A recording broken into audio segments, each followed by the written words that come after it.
Bonjour tout le monde, on se retrouve aujourd'hui pour une vidéo de présentation du jeu Zelda sur Switch. Donc veuillez m'excuser pour la qualité des images parce que comme je l'indique, j'ai filmé avec ma caméra sur ma télévision. Voilà, mais j'espère que ça vous plaira. A tout de suite.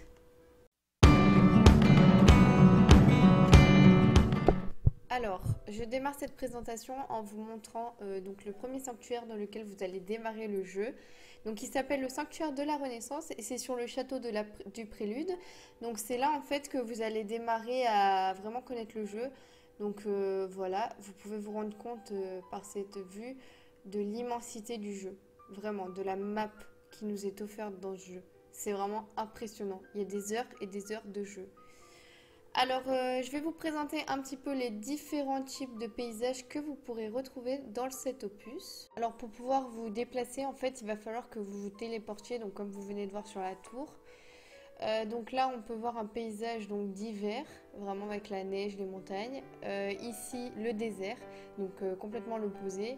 Vous voyez qu'on peut se balader avec un morse. Il y a aussi un oasis, donc dans le désert. Donc c'est vraiment très très varié comme paysage. Ensuite, vous avez le volcan, donc tout ce qui est lave et tout ça. Donc, bien sûr, quand vous avez des températures élevées ou très très basses, il vous faut une tenue adéquate, sinon vous prenez feu ou vous gelez. Et vous avez aussi donc le domaine Zora en fait. Donc, ceux qui connaissent déjà les Zelda connaîtront les Zora. Donc, c'est vraiment de l'eau essentiellement, mais pas que. Il y a aussi des prairies, tout ça. Ensuite, vous avez une partie du jeu qui me rappelle un petit peu l'Amazonie, vraiment avec les pierres rouges comme ça, et les palmiers. Et vraiment, il y a souvent des pluies aussi dans ce jeu. Vous avez pu voir un dragon. En fait, il y en a 4 dans le jeu. Et donc là, il y en a un ici qui balançait de l'électricité. Là, on se trouve dans le bois perdu. Donc, il y a encore un autre paysage. Donc, le bois perdu, il y était dans un précédent opus de Zelda. Et comme son nom l'indique, bah, on peut se perdre, comme vous allez voir dans quelques instants. Voilà, donc quand vous vous perdez, bah, en fait, il y a cet écran blanc qui apparaît euh, à un endroit du bois perdu. Voilà. Alors là, je voulais vraiment vous montrer en fait une partie du jeu où on joue dans le noir. Donc je vais vous présenter les ennemis. Alors il faut savoir qu'il y a des catégories d'ennemis en fonction de leur difficulté. Donc c'est-à-dire les rouges c'est les plus faciles, les bleus ça commence à se corser, les noirs ça devient compliqué et les argents c'est vraiment le plus difficile. Par exemple vous voyez les alphos argent, donc la photo vous la verrez mieux, mais il existe d'autres couleurs de les alphos, par exemple un noir. Et c'est vraiment ça qualifie leur difficulté. Alors là, il y a un Moblin. Donc, je crois que c'est un bleu. Alors là, vous avez un Linel qui est, selon moi, un des ennemis les plus compliqués du jeu. Mais celui-là, c'est un rouge. Donc, c'est vraiment le plus simple, quoi. Donc là, je vais vous montrer un petit peu comment faire pour les battre ou pour les affronter. Vous voyez qu'ils tirent du feu.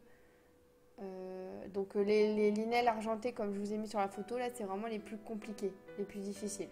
Alors là, vous pouvez voir les gardiens qui, selon moi, sont pas mal non plus. Donc il y a plusieurs gardiens. Donc là, en l'occurrence, c'est Apat. Et bon, je vous ai dit qu'ils étaient difficiles, mais c'est vrai qu'avec un coup de bouclier, on les bat assez rapidement. Alors là, vous voyez encore les Alphos. Donc ceux-là, ils sont verts, donc ils sont électriques ceux-là. Parce qu'en fonction de l'endroit où les ennemis se trouvent, ils ont des pouvoirs spécifiques. Je vais vous montrer comment battre facilement un gardien. Flèche archéonique. Et voilà. Et là, vous voyez 3 autres types d'ennemis que vous pouvez rencontrer. Bon, il y en a encore d'autres, mais c'était des exemples pour vous montrer. Maintenant, je vais vous présenter quelques éléments du jeu. Donc, pendant votre jeu, vous serez amené à trouver des Korogus, donc qui sont des petites noix avec des petites créatures comme ça. Alors, ensuite, vous avez des sanctuaires dans ce genre-là à faire pour pouvoir gagner de l'endurance nécessaire pour escalader les murs. D'ailleurs, vous pouvez tout escalader. Et pour gagner aussi des cœurs lors d'un combat difficile. Vous avez également la possibilité de monter à cheval, ce qui est très pratique avec la taille de la map. Et enfin, un petit bonus, vous serez peut-être amené à rencontrer de jolies petites fées comme celle-ci. Donc voilà, c'est un exemple de la première fontaine que vous trouverez. Voilà, pour vous montrer, vous verrez qu'elle vous sera un petit peu utile. Dis-moi si cette vidéo t'a convaincu d'aller libérer Hyrule. En tout cas, moi, ça me donne envie de recommencer. Allez, n'oublie pas de cliquer sur ma tête. Peut-être que Zelda sortira. Allez, bisous!